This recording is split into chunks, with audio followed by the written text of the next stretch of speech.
apa yang kita kerja, yang orang gak lihat itu Tuhan yang sedia. Amin. Tuhan yang memberkati kita. Amin. Makanya jangan pernah putus asa. Kalau kamu udah kerja sungguh-sungguh, kok orang gak tahu? Kamu melayani dengan sepenuh hati, kok gak dipuji? Saya kasih tahu, upahnya dari Tuhan. Segala sesuatu indah pada waktu Tuhan. Amin. Kami rayakan Engkau hari ini Tuhan. Kiranya Engkau berkenan atas puji-pujian umat-Mu. Berkenan memberkati umat-Mu.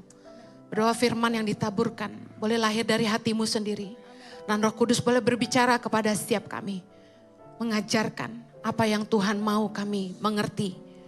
Tolong hamba-Mu karena sungguh tanpa Engkau hamba tidak mampu. Berkati setiap kami yang ada di tempat ini maupun yang mengikuti ibadah ini secara online. Di dalam nama Yesus kami berdoa. Yang siap diberkati Tuhan sama-sama katakan. Amen. Puji nama Tuhan. Thank you Eves, thank you Marlon, thank you Ichi Worship. Puji nama Tuhan. Shalom, shalom. Merry Christmas. Katakan kan kirimu selamat Natal, Merry Christmas. Yeay, gak banyak yang pakai baju merah dan hijau hari ini ya. Tadi saya hampir pakai baju putih juga. Merry Christmas to you all, juga yang mengikuti ibadah ini secara online. Selamat Natal buat Anda semua.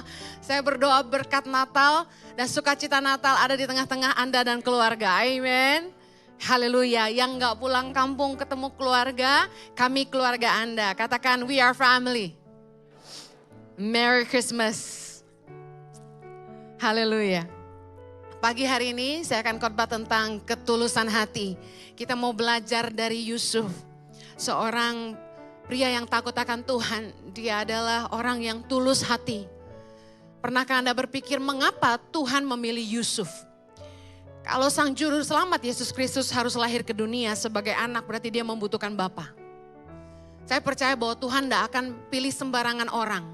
Karena bapa bagi Kristus melambangkan dirinya. Amen. Apa sih yang menjadi kualitas seorang Yusuf yang luar biasa sehingga Tuhan memilih dia menjadi ayah bagi sang juru selamat? Alkitab tidak menulis banyak tentang tokoh Yusuf. Tapi kita bisa percaya bahwa Yusuf telah mendidik dan membesarkan Yesus dengan sangat baik. Amen. Matius 1 ayat 18 sampai 25 kita baca sama-sama. Lihat di LCD. Kita baca 3, 2, 1. Kelahiran Yesus Kristus adalah seperti berikut. Pada waktu Maria ibunya bertunangan dengan Yusuf, ternyata ia mengandung dari Roh Kudus sebelum mereka hidup sebagai suami istri. Ayat 19. Karena Yusuf suaminya seorang yang tulus hati dan tidak mau mencemarkan nama istrinya di muka umum. Ia bermaksud menceraikannya diam-diam. Tetapi ketika ia mempertimbangkan maksud itu, malaikat Tuhan nampak kepadanya dalam mimpi dan berkata, Yusuf anak Daud, janganlah engkau takut mengambil Maria sebagai istrimu, sebab anak yang di dalam kandungannya adalah dari Roh Kudus. Ia akan melahirkan anak laki-laki dan engkau akan menamakan dia Yesus, karena dialah yang akan menyelamatkan umatnya dari dosa mereka. Ayat 22. Hal itu terjadi supaya genaplah yang difirmankan Tuhan oleh Nabi. Sesungguhnya anak darah itu akan mengandung dan melahirkan seorang anak laki-laki. Dan mereka akan menamakan dia Immanuel, yang berarti Allah menyertai kita. Ayat 24. Sesudah bangun dari tidurnya, Yusuf berbuat seperti yang diperintahkan malaikat Tuhan itu kepadanya. Ia mengambil Maria sebagai istrinya, tetapi tidak bersetubuh dengan dia sampai ia melahirkan anaknya laki-laki. Dan Yusuf menamakan dia Yesus. Yang percaya katakan amin. 3 kualitas seorang Yusuf. Yang pertama, Yusuf adalah seorang yang tulus hati. Dalam Matius 1 ayat 19 dikatakan, karena dia seorang tulus hati, dia tidak mau mencemarkan nama istrinya. Yang kedua, kualitas Yusuf. Yusuf adalah seseorang yang peka akan tuntunan Tuhan. Dalam Matius 1 ayat 20, malaikat berbicara kepadanya dalam tidurnya. Dan dia tidak berpikir bahwa itu bunga tidur, tapi dia tahu bahwa Tuhan sendiri yang berbicara melalui malaikatnya. Yang ketiga, Yusuf adalah seorang yang menguasai diri dan menghargai kesucian. Dalam Matius 1 ayat 25 dikatakan, tetapi ia tidak bersetubuh dengan Maria sampai ia melahirkan anaknya laki-laki. Kita akan bahas pagi ini tentang Yusuf, seorang yang tulus hati dan menjaga kesucian. Nanti jam 2 siang saya akan khotbah tentang kepekaan akan tuntunan Tuhan. Kita belajar dari kisah Yusuf. Dan kita dapat mengerti bahwa kualitas yang sangat berharga di mata Allah adalah ketulusan. Kenapa Tuhan memilih Yusuf? Salah satu kualitas seorang Yusuf adalah dia orang yang tulus hati. Orang seperti apakah yang tulus hati? Yang pertama, dia tidak berbuat jahat kepada orang lain. Yusuf dikatakan seorang yang tulus hati dan tidak mau mencemarkan nama istrinya di muka umum. Dia memilih untuk menceraikan Maria diam-diam. Ketulusan Yusuf membuat dia tidak mau mencemarkan nama tunangannya. Dan saya percaya bahwa orang yang tulus hatinya tidak punya niat jahat sama orang lain. Amin. Firman Tuhan mengajarkan ketulusan itu seperti keluguan seorang anak-anak. Dalam 1 Korintus 14 ayat 20 dikatakan begini. Saudara-saudara, janganlah sama seperti anak-anak dalam pemikiranmu. Jadilah anak-anak dalam kejahatan. Tetapi orang dewasa dalam pemikiranmu. Dikatakan jadilah anak-anak dalam kejahatan. Tapi dewasa dalam pikiran. Yang artinya kita harus polos, lugu terhadap kejahatan. Orang yang tulus memiliki keluguan, kepolosan seperti anak-anak. Orang yang tulus itu tidak punya modus atau niat jahat. Orang yang tulus itu enggak punya akal bulus. Makanya seringkali kalau dijahatin orang, orang yang tulus itu kelihatan naif dan bodoh. Udah orang jahat tapi dia tetap baik. Udah ditipu masih percaya. Udah dikecewakan masih mau mengampuni. Anda pernah ketemu orang-orang yang tulus? Saya kasih tahu orang yang tulus itu memang terkesan naif dan bodoh. Dan sepertinya mudah dibohongi, mudah dijahatin. Tapi ketulusan itu kemurnian hati. Orang yang tulus itu tidak akan merancangkan niat jahat sama orang. Saya perhatikan, orang tuh ada yang bisa bikin berita-berita jahat, merancangkan yang jahat terhadap sesamanya. Itu bukanlah sesuatu yang mudah. Tapi dia skillful, dia punya keahlian. Hatinya penuh kejahatan, percaya nggak? Contoh, baru-baru ini khotbah saya viral, ditonton jutaan orang. Tapi sayangnya kata-katanya diedit untuk promosi. Gak ada jemaat yang nonton? Puji Tuhan. Udah gak usah, tahu gitu saya gak cerita. Nanti sengaja dicari tambah banyak yang nonton. Banyak yang ngedit khotbah saya, kata-katanya diganti untuk promosi jualan mereka. Wah, saya sedih sih. Ada yang sampai pakai khotbah saya itu untuk promosi judi online. Wow, padahal kata-katanya apa? Judi adalah kebodohan. Jangan judi online, gitu kan khotbahnya.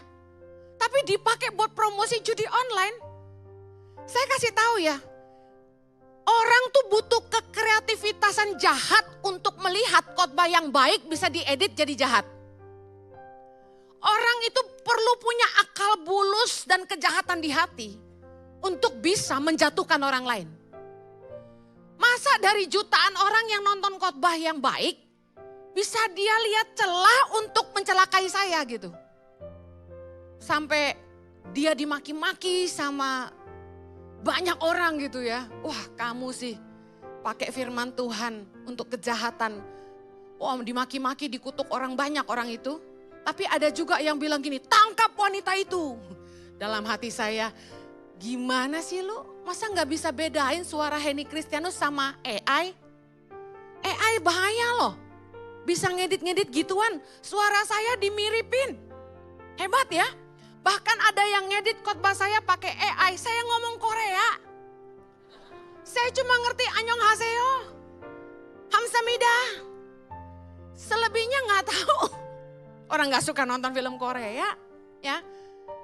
Saya kasih tahu, untuk berbuat jahat itu butuh keahlian. Untuk berbuat jahat sama orang itu butuh hati yang jahat. Tapi orang yang hatinya tulus itu enggak kepikiran mau jahat sama orang gitu loh.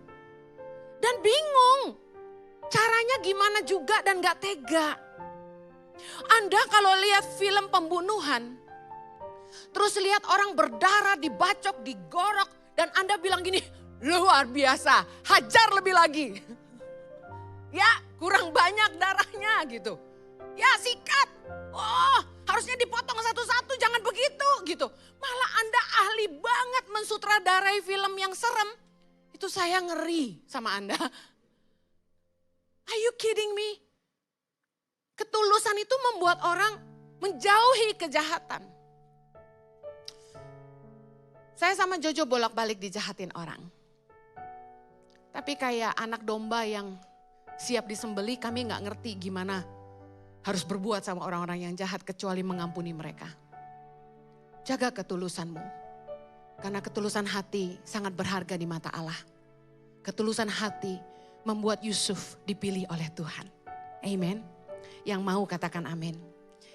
Katakan sama-sama saya, ketulusan bukanlah kebodohan. Ketulusan adalah kualitas yang berharga di mata Tuhan. Katakan amin. Yang kedua, orang yang tulus memberi dengan kerelaan hati dan melayani dengan sepenuh hati.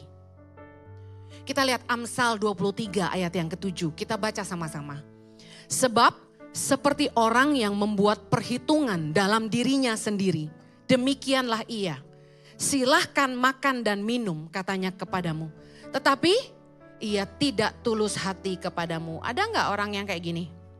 Pernah nggak ketemu orang yang nggak tulus? Anda bisa lihat dari mukanya dan cara ngomongnya.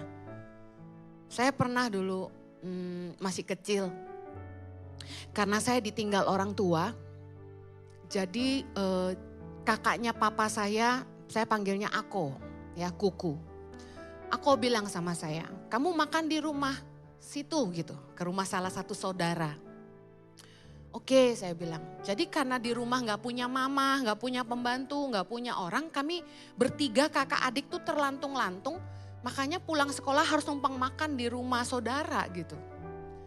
Nah ketika pulang sekolah, lapar kan namanya anak kecil, mau makan. Istri yang punya rumah bilang gini, jangan makan banyak-banyak. Orang pada belum makan, digituin. Saya sedih banget gitu. Disitulah saya ngerti bahwa belum tentu orang tuh tulus sama kita. Dia ngasih kita tuh belum tentu tulus. Belum tentu orang tuh seneng kita tuh numpang di rumah mereka.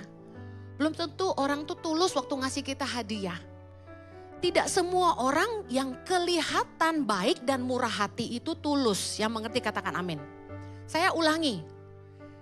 Tidak semua orang yang kelihatan murah hati dan baik itu tulus. Katakan amin. Saya kasih tahu. Ada orang yang suka memberi supaya dia dipuji. Ada orang itu yang berbuat baik, nabur supaya dilihat orang. Supaya dibilang dia orang baik, pencitraan. Ada orang-orang yang kalau memberi, kalau namanya nggak disebut itu tersinggung. Saya udah pernah dimarahin sama orang. Karena waktu saya diwawancarain sama Kik Andy, saya ditanya, uangnya dari mana? Di studio kan itu rekaman. Saya jawab dari Tuhan. Tapi Bang Andi bilang, masa dari Tuhan? Maksudnya ini kan rekaman, ngomongnya yang bener dong gitu. Saya akhirnya bilang, ya dari orang-orang yang mengenal kami, teman-teman kami, keluarga kami. Terus dia tanya, dari kamu sendiri juga dong? Iya dong, saya bilang gitu. Nah yang di-upload, ditayangkan di TV, tanpa kata-kata dari Tuhan. Nah setelah tayangan di Kik Andy itu muncul di Metro TV, saya sama suami dimaki-maki sama orang yang merasa pernah menabur di Tangan Pengharapan. Diteleponin malam-malam, saya ingat suami saya itu pelayanan di Surabaya, saya pelayanan di Jakarta. Anda perlu tahu kami khotbah keliling itu mencar-mencar. Saya tuh pelayanan dari jam 6 pagi, berarti saya sudah dandan dari jam 4 pagi. Capek sekali, jadi sampai rumah saya udah tidur jam 9 karena kecapean. Nah, suami saya di Surabaya itu malam jam berapa ya, tiba-tiba bangun pagi saya lihat miss call sudah puluhan. Suami saya telepon, saya lihat dia miss call saya sampai jam 4 pagi. Saya pikir suami saya sakit. Saya cepat-cepat telepon, saya bilang kamu kenapa? Wah, ngeri gak coba kalau Anda di miss call sampai pagi begitu. Saya pikir suami saya masuk rumah sakit atau apa. Ternyata dia dimaki-maki sama pengusaha yang merasa namanya tidak disebut di Kick Andy itu. Dia bilang, saya rusakin yayasan kamu. Saya tahu donatur-donatur kamu. Saya hancurin kamu, dia bilang. Kenapa kamu tidak sebut nama kami, katanya gitu. Waduh, di situ saya baru belajar. Banyak orang yang kelihatan baik dan suka menabur. Itu hatinya gak tulus. Mereka memberi supaya dipuji. Yuk belajar yuk. Tangan kanan kalau memberi, tangan kiri gak usah tahu, kata firman Tuhan. Ingat, ada istilahnya hidden blessing. Artinya apa? Apa yang manusia tidak lihat, itu bagian Tuhan yang membalasnya bagi Anda. Sedekahmu yang tersembunyi akan dibalaskan Tuhan kepadamu. Katakan amin. Yang kedua, ada orang yang suka memberi. Itu supaya mereka dilayani dengan baik. Orang memberi supaya mereka dihargai. Contoh, ada yang ngajarin saya gini, Bu Heni kalau nginep di hotel atau naik cruise, kamu harus kasih tips itu di awal gede-gede, dia bilang gitu. Kalau kita kan biasanya ngasih tips di akhir kan, udah mau pulang kita tinggalin tips di kamar gitu kan. Atau di restoran setelah makan kita kasih tips kan. Ini enggak, dia bilang di awal. Wah, saya tanya sama dia, kenapa tuh Bu? Supaya kamu dilayani dengan lebih baik. Kalau kamu kasih tipsnya di akhir, dia cembetutnya gak habis-habis selama kamu makan. Terus kamar kamu gak dibersihin dengan benar. Pernah nonton gak? Apa gelas dibersihinnya pakai sikat toilet, pernah nonton gak? Saya pikir oh iya benar juga. Kalau kamu taruh tips di depan, dia ganti anduk kamu tiap hari, dia bilang gitu. Waduh, saya bersyukur buat ilmu ini, makanya saya mau bagiin buat saudara. Cengli enggak? Kalau makan di restoran, minum kopi di kafe atau nginep di hotel, taruh tips yang gede di depan. Supaya Anda dilayani dengan baik. Memang tidak tulus sih. Tapi kata firman Tuhan kita harus cerdik seperti ular, tulus seperti merpati. Kita memang mau ngasih tips kan, cuma bedanya di depan sama belakang. Wah, ibu ini berhikmat, luar biasa. Saya gak pernah kepikiran loh. Emang Tuhan itu luar biasa ya, ngajarin saya lewat banyak orang. Tapi jujur, tidak semua orang itu berbuat baik karena tulus. Tapi memang karena ada maunya supaya dilayani dan dihargai. Ada amin? Katanya bos yang murah hati itu harus banyak ngetip. Ngerti ngetip? Ngantongin angpau, kanan kiri bagi. Kalau Cynthia, pendeta babak belur, ibu gembala maksudnya.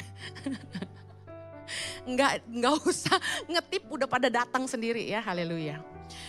Ada orang yang suka memberi supaya mendapat balasan seperti misalnya bos membeli kesetiaan. Supaya karyawannya setia, dia royal. Jadi belum tentu tulus. Dia beli kesetiaanmu. Ada orang yang melayani bukan dengan sukarela, bukan dengan sukacita, tapi supaya dia mendapat balasan. Ada orang yang pelayanan karena cari posisi misalnya. Ada orang yang melayani orang supaya besok-besok dia juga dibalas begitu. Orang ngasih hadiah, boom gitu. Dia berharap kalau nanti dia ulang tahun dia juga dikasih begitu. Gak semua orang tulus. Satu kali saya ketemu orang dari berbagai negara. Berkumpul di satu tempat.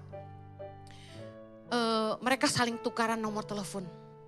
Mereka bilang gini, nanti kalau kamu ke Amerika, yang di Amerika ngomong gitu, kontak saya anterin jalan-jalan. Terus dia pesan sponsor. Tapi kalau nanti saya ke Australia, kamu juga anterin saya jalan-jalan ya. Cengli. Kita numpang di rumah orang, di kota mana, udah otomatis kalau dia ke Jakarta, dia expect kita juga kasih tumpangan. Ini dunia. Hampir sulit menemukan, bukan hampir sulit sekali menemukan orang yang tulus. Setuju? Marilah, jadilah orang-orang yang tulus. Lakukan kebaikan bukan untuk dilihat orang. Menaburlah dengan sukacita. Layanilah dengan sukarela. Karena Anda tahu berkatnya dari Bapa di sorga. Yang percaya katakan amin. Yang terakhir, orang yang tulus itu berintegritas. Dikatakan gini, Matius 1 ayat 24. Sesudah bangun dari tidurnya, Yusuf berbuat seperti yang diperintahkan malaikat itu kepadanya. Ia mengambil Maria sebagai istrinya, tetapi tidak bersetubuh dengan dia sampai ia melahirkan anaknya laki-laki dan Yusuf menamakan dia Yesus. Karena ketulusannya, Yusuf itu takut akan Allah. Dia sangat berintegritas. Sehingga dia sangat menguasai diri dan menjaga kesucian Maria. Sampai baby Yesus lahir. Padahal notabene Maria sudah jadi istrinya yang sah. Sebagai istri yang sah di hadapan Tuhan, Yusuf berhak bersetubuh dengan Maria. Tapi dia tidak mau bersetubuh dengan Maria karena dia tahu dia mendapat kepercayaan dari Tuhan. Dia harus menjaga kesucian Maria. Anda tahu bahwa urusan persetubuhan adalah hal yang sangat privasi. Urusan persetubuhan suami istri merupakan suatu hal yang sangat-sangat privasi yang tidak mungkin diceritain ke semua orang, betul gak? Apalagi sampai tidak menikmati malam pertama, kira-kira diceritain gak? Pantang laki-laki cerita kalau dia gagal malam pertama. Kenapa? Wah, payah kamu. Gak sanggup kamu. Gak becus. Perlu gue ajarin. Kira-kira gitu. Yusuf tidak bersetubuh dengan Maria. Dia tidak cerita kemana-mana. Kenapa? Karena Maria sudah mengandung. Kalau dia sampai cerita, dia tidak bersetubuh dengan istrinya. Tapi lalu orang lihat Maria mengandung, kira-kira apa yang terjadi? Istrinya bisa dirajam batu dan atau orang tidak akan percaya sama Yusuf, betul? Lalu istrimu hamil dari mana? Jangan bercanda, bisa paham? Tapi luar biasa. Hal soal persetubuhan ini tidak ada yang tahu. Tetapi karena Yusuf seorang yang berintegritas dan dia mengasihi Maria dengan tulus. Dia menjaga kesucian Maria dan tidak bersetubuh dengan dia. Meskipun sudah menjadi istrinya. Pelajaran apa yang kita bisa petik? Orang yang berintegritas itu melakukan apa yang benar walau nggak ada yang tahu. Melakukan apa yang benar meski tidak dilihat orang. Kenapa? Karena orang yang takut akan Tuhan. Dikatakan Yusuf itu orang yang tulus hatinya. Dia itu takut akan Tuhan. Dia sadar bahwa memang manusia nggak lihat apa yang dia buat. Tapi Tuhan Maha tahu. Orang kalau punya takut akan Tuhan dalam hatinya, meskipun tidak ada yang lihat, dia akan tetap melakukan apa yang benar karena dia tahu Tuhan lihat. Anda mungkin punya kesempatan mencuri dan tidak ada yang tahu. Anda mungkin punya kesempatan selingkuh dan pasanganmu mungkin tidak tahu. Tapi Anda tidak lakukan itu karena Anda takut akan Tuhan. Takut akan Tuhanlah yang membuat orang itu selalu tulus dan berintegritas. Kalau Anda bekerja, orang yang takut akan Tuhan, ada nggak ada atasan, mereka akan tetap melakukan yang terbaik. Katakan amin. Kolose 3 ayat 22 berkata, hai hamba-hamba, taatilah Tuhanmu yang di dunia ini dalam segala hal. Jangan hanya di hadapan mereka saja untuk menyenangkan mereka, melainkan dengan tulus hati karena takut akan Tuhan. Tapi apapun juga yang kamu perbuat, perbuatlah dengan segenap hatimu seperti untuk Tuhan dan bukan untuk manusia. Apapun yang terjadi. Kamu tahu bahwa dari Tuhanlah kamu akan menerima bagian yang ditentukan bagimu sebagai upah. Kristus adalah Tuhan dan kamu hambanya. Dengar baik, orang-orang yang takut akan Tuhan, mereka taat, mereka kerja sungguh-sungguh, bukan hanya untuk cari muka. Tapi mereka lakukan karena ketulusan, karena takut akan Tuhan. Mereka tahu bahwa apa saja yang mereka lakukan itu untuk Tuhan. Saya pernah khotbahkan, pekerjaan kita adalah ibadah kita. Bisnis kita adalah ibadah kita. Keluarga kita adalah ibadah kita. Jadi apa saja yang Anda lakukan, Anda harus lakukan itu untuk Tuhan, bukan untuk manusia. Kamu tahu bahwa kamu akan menerima upahnya dari Tuhan, bukan dari manusia. Saya selalu percaya bahwa promosi itu datang dari Tuhan. Mungkin banyak bos yang tidak menghargai karyawannya. Mungkin ada bos yang gak pernah bayar uang lembur. Tapi saya percaya Tuhan tidak tertidur. Tuhan yang akan membalas apapun taburan Anda yang tidak terlihat. Anda tahu bahwa kami melayani itu kebanyakan di pedalaman.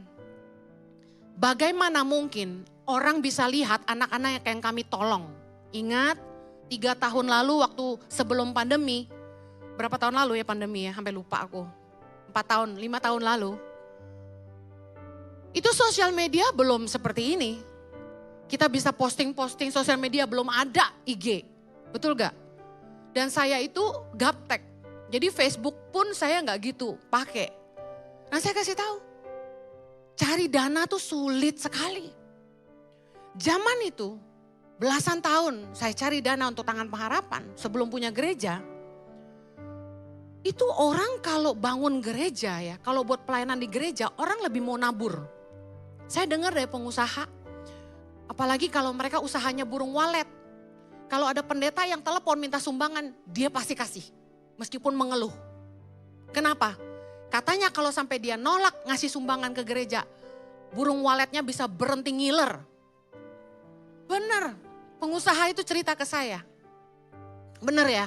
Oh gitu ya. Kalau gitu saya harus nelponin pengusaha burung walet ya. Karena Ici belum punya gedung sendiri. Dan luar biasa. No, saya bukan pengemis. Saya percaya Tuhan saya Jehovah Jireh, Allah yang menyediakan. Karena kalau nggak diklarifikasi ini bisa jadi viral, bahaya. Ngomong yang bener aja diviralin yang nggak bener ya kan. Nah, saya selalu mengandalkan Tuhan bersama suami. Susah banget ngejelasin ke orang tentang pelayanan kami. Kami nggak punya tim yang bagus zaman itu yang bisa videoin saya kemana-mana. Orang nanya, Bu Heni pertama kali ngajarin anak-anak yang putus sekolah bahasa Inggris, itu ada nggak fotonya? TV-TV juga pada minta. Saya bilang niat banget ya gue foto. Zaman sekarang maaf nih, bagi-bagi goodie bag aja udah fotonya banyakan foto daripada goodie bagnya. Saya pelayanan berapa tahun, boro-boro foto Bapak Ibu. Gak pernah foto, gak pernah selfie. Udah mulai kerja sama Joyce Ministry aja, yang di videoin tuh Pak Jojo karena dia ganteng. Saya mah dulu gak make-up-an, sederhana banget. Jadi saya gak pede di depan kamera. Saya suruh suami saya. Jadi cari dana tuh sulit karena orang gak lihat pelayanan kami, bisa paham ya. Gak ada sosmed, lihat apa, buktinya apa. Pulang-pulang saya gosong aja. Dan begitu orang tahu, begitu masuk TV, itu hebat gak Tuhan? Saya gak punya sosial media, Tuhan panggil orang TV pergi syutingin saya. Sampai berbagai TV datang untuk wawancara dan meliput kegiatan saya di NTT, di Papua dan sebagainya. Kalau mereka gak masukin TV, orang mungkin gak pernah lihat apa yang saya kerjain gitu loh. Dan saya tuh luar biasa lihat tangan Tuhan menyertai luar biasa. Apa yang kita kerja, yang orang gak lihat itu Tuhan yang sedia. Amin. Tuhan yang memberkati kita. Amin. Makanya jangan pernah putus asa. Kalau kamu udah kerja sungguh-sungguh, kok orang gak tahu. Kamu melayani dengan sepenuh hati, kok gak dipuji. Saya kasih tahu, upahnya dari Tuhan. Segala sesuatu indah pada waktu Tuhan. Amin. Dilihat atau tidak dilihat oleh yang punya. Kalau Anda dipinjemin barang, Anda dipercayakan sesuatu, Anda diserahkan suatu kepercayaan sama orang, lakukan yang terbaik. Supaya apa yang dipercayakan di tangan Anda, suatu hari Tuhan akan berikan itu jadi milikmu sendiri. Yesus berkata dalam Lukas 16 ayat 12, dan jikalau kamu tidak setia dalam harta orang lain, siapakah yang akan menyerahkan hartamu sendiri kepadamu? Saya selalu percaya, kalau kita itu nabur yang baik. Ketika orang percayain kita suatu pelayanan, ketika orang percayain kita harta, ketika orang tuh percayain kita rumah, mobil, atau kepercayaan kita jabatan, percayaan Anda perusahaan, percayaan Anda anaknya, saya kasih tahu, lakukan yang terbaik. Karena Yesus bilang ini, kalau kamu bisa dipercaya dengan harta orang lain, Tuhan akan mempercayakan hartamu sendiri kepadamu. Dulu waktu saya masih full time di gereja, lulus sekolah Alkitab tahun 99, saya sempat full time sampai tahun 2004. Anda tahu saya melayani dengan sukacita karena saya sangat cinta Tuhan. Sama gembala disuruh bersihin WC rumahnya, saya bersihin. Kalau zaman sekarang, coba saya suruh full timer sikat WC kamar saya. Kira-kira masih mau kerja gak sama Ici? Bisa ngamuk kemana-mana. Gembala suruh saya sikat WC-nya, saya sikat. Lalu ada gelas perjamuan kudus, jemaat kita banyak 1250 di Sydney, itu gereja cukup besar sedunia untuk jemaat Indonesia. Itu gelas perjamuan zaman dulu masih pakai plastik ya, cangkir ya. Nah itu saya yang ditugaskan cuci gelas perjamuan. Gak boleh ada yang bantu. Alasannya tau gak? Wah lucu banget. Alasannya takut yang lain gak kudus. Dalam hati gue, emang lu tahu gue kudus apa enggak? Jadi dengan alasan itu saya yang disuruh cuci gelas perjamuan tiap kali habis perjamuan. Saya lupa dah 2 minggu sekali apa tiap minggu. Dan yang lebih kocak gak boleh pakai air panas, nanti pecah gelasnya karena dari plastik. Anda kebayang Sydney itu dinginnya kayak apa? Dan rumahnya tuh dingin 5 derajat. Dan pakai air dingin 1250 cangkir, telunjuk saya pernah hilang kukunya karena cuci gelas itu. Sampai rusak tinggal separoh. Saya kasih tahu. Saya lakukan dengan setia. Saya tidak mengeluh sama sekali. Meskipun saya merasa, apa gue dibohongin ini sebenarnya. Kenapa cuma gue dari 10 full timer, kenapa gue sendiri yang cuci gelas. Tapi saya lakukan dengan sukacita. Sambil cuci gelas, saya muji Tuhan, saya nyembah Tuhan. Saya disuruh apapun saya kerjain. Dan waktu saya full time, beberapa teman merasa kecewa misal sama gembala. Waktu kami makan siang semua mulai cerita-cerita. Ada yang mulai kesal, tumpahin perasaannya tentang gembala. Saya selalu memilih diam. Saya memilih diam. Satu kali saya udah gak tahan. Sambil cuci piring, saya bilang begini. Selama kamu masih mau kerja di sini, lebih baik kamu berhenti ngomongin gembala. Kalau kamu makan dari tangan dia dan kamu masih ngomongin dia, lebih baik kamu gak usah kerja. Perkataan saya itu membuat beberapa full timer marah sama saya dan ada satu yang benci banget sama saya sampai hari ini. Soalnya dia yang paling getol ngejelek-jelekin gembala. Karena saya pegel dengernya. Bagi saya ada di situ seizin Tuhan dan proses Tuhan. Kalau selama Tuhan masih mau proses saya akan tetap di situ. Sampai Tuhan bilang udah kelar Heni. Saya tidak pernah meninggalkan gereja itu. Lebih tepatnya saya diusir dari gereja itu. Karena suami saya resign, saya diusir. Suamiku yang terganteng sedunia itu mengundurkan diri.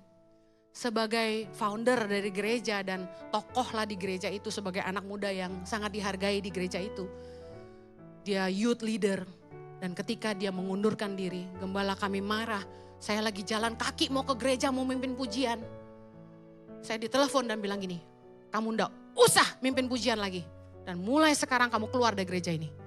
Saya nangis, saya pulang, saya nangis. Pertama kali dalam hidup saya diusir dari gereja saudara. Saya percayalah di ICI Anda gak akan pernah diusir, sebandel apapun Anda. Ya, I love you mentok. Saudara, tapi inilah upah dari Tuhan. Saya ingin kesaksian, saya tutup. Saya percaya bahwa bertahun-tahun saya sama Pastor Jojo melayani dari muda.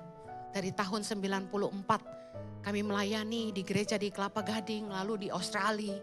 Semua taburan kami kerjakan dengan sukacita. Pastor Jojo itu angkat-angkat sound system, bawa mobil jelek, isi angkut-angkut sound, gotong-gotong kursi. Kami lakukan itu dengan sukacita. Dengan gaji yang kecil kami tetap sukacita. Kami tidak pernah ngeluh, kami nikmati hidup kami. Kami nabur setiap kali kami bisa nabur. Dan hari ini Tuhan mempercayakan kepada kami jemaat kami sendiri. Semalam di Santika, ada lebih dari 5.000 orang hadir di ibadah malam Natal. Anda semua ada di situ tadi malam? Ada yang hadir tadi malam? Oh luar biasa. Saya sangat diberkati. Suami saya waktu pulang ngomong begini, Heni 2 tahun lalu kita ibadah di bawah di Hotel Santika. Ingat?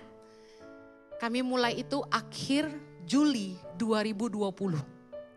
Kita mulai ibadah di Santika.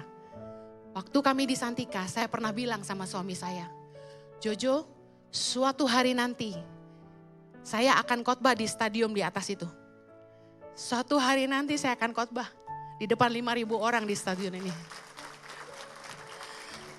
Dan Tuhan menggenapi itu semalam. Dan suami saya yang ingati saya. Bahwa Tuhan kita sangat setia, amin. Asalkan kita lakukan semua panggilan dan pelayanannya bukan sebagai beban. Tapi sebagai suatu kehormatan. Mari layani Tuhan dalam ketulusan. Layani keluargamu. Jadilah papa yang baik, jadilah mama yang baik. Jadilah atasan yang baik, jadilah bawahan yang baik. Jadilah saudara yang baik, jadilah teman yang tulus. Jangan punya niat bulus. Katakan kanan kirimu, jaga ketulusanmu. Haleluya, kita berdoa. Bapa di sorga, berkati umatmu, hamba-Mu berdoa. Beri mereka hati yang tulus, senantiasa tulus Tuhan. Supaya mereka tidak berbuat jahat kepada orang. Juga mereka Tuhan melakukan segala sesuatu seperti untuk Tuhan dan bukan untuk manusia. Mereka melayani dengan ketulusan, memberi dengan sukarela, menabur dengan sukacita. Dan hamba-Mu berdoa biar ketulusan mereka membuat mereka berintegritas. Sehingga mereka boleh dipercaya Tuhan dan dipercaya sesama. Dalam apa saja yang mereka kerjakan, bila mereka melakukan itu untuk Tuhan. Aku berdoa Tuhan memberkati mereka. Karena apa saja yang kami kerjakan di tempat yang tersembunyi, Tuhan yang memperhitungkannya bagi kami. Berkatilah umat-Mu. Di dalam nama Yesus kami berdoa. Yang percaya diberkati sama-sama katakan. Amen. Have a blessed Sunday. Merry Christmas.